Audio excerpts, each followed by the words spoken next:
కేటీఆర్ పిలుపుతో రైతు భరోసా విషయంలో ప్రభుత్వ తీరుపై రాష్ట్ర వ్యాప్తంగా నిరసనలు వ్యక్తమవుతున్నాయి. వికారాబాద్లో మాజీ ఎమ్మెల్యే మెతుకు ఆనంద్ నివాసం నుంచి ఎన్టీఆర్ చౌరస్తా వరకు భారీ ర్యాలీ నిర్వహించారు. ప్రతి ఎకరాకు 15,000 పెట్టుబడి సాయం ఇవ్వాలని రోడ్డుపై బైఠాయించి ప్లకార్డులతో నిరసన తెలుపుతూ పెద్ద ఎత్తున నినాదాలు చేశారు. ఎన్నికల హామీలను అమలు చేయకుంటే కాంగ్రెస్కు తగిన బుద్ధి చెబుతామని హెచ్చరించారు. అనంతరం ధర్నా చేస్తున్న బీఆర్ఎస్ నేతలను పోలీసులు అరెస్ట్ చేశారు.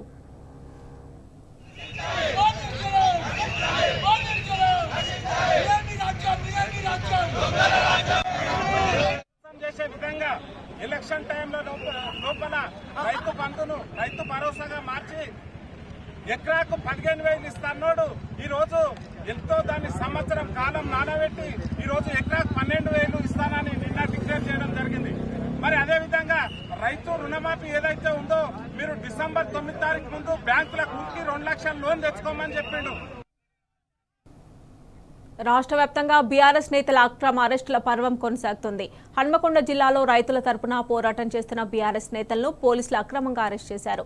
రేవంత్ సర్కార్ రైతులను మోసం చేశాడని ప్లకార్డులతో నిరసన వ్యక్తం చేశారు. దీంతో బీఆర్ఎస్ నేతలను పోలీసులు అరెస్ట్ చేసి పోలీస్ స్టేషన్ కు తరలించారు.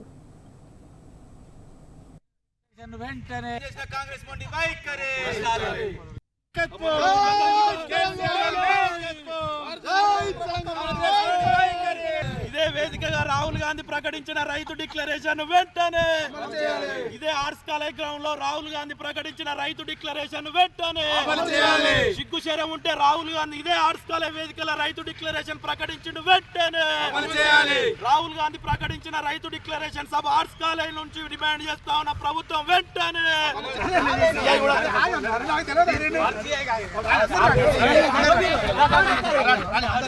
రాహుల్ గాంధీ ఇదే వేదికల ఆర్ట్స్ కాలేజ్ గ్రౌండ్ లో ఆనాడు రైతు డిక్లరేషన్ వరంగల్ ప్రకటించిండు. ఏ మాత్రం ఈ ప్రభుత్వానికి చిత్తశుద్ధి ఉంటే వెంటనే రైతు డిక్లరేషన్ అమలు చేయాలి.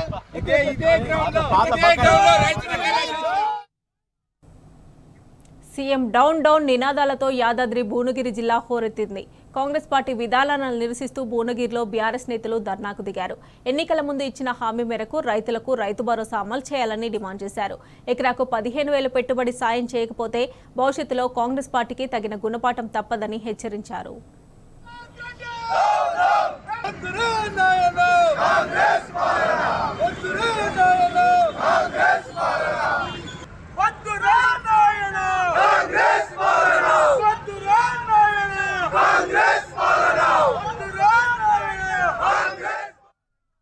ఇస్తామని వాళ్ళని మోసం చేసి కేసీఆర్ కిట్లు ఇవ్వకుండా, ముఖ్యంగా ఈ తెలంగాణలో వ్యవసాయం మీద ఆధారపడ్డటువంటి రైతులు 70% మంది ఉంటారు.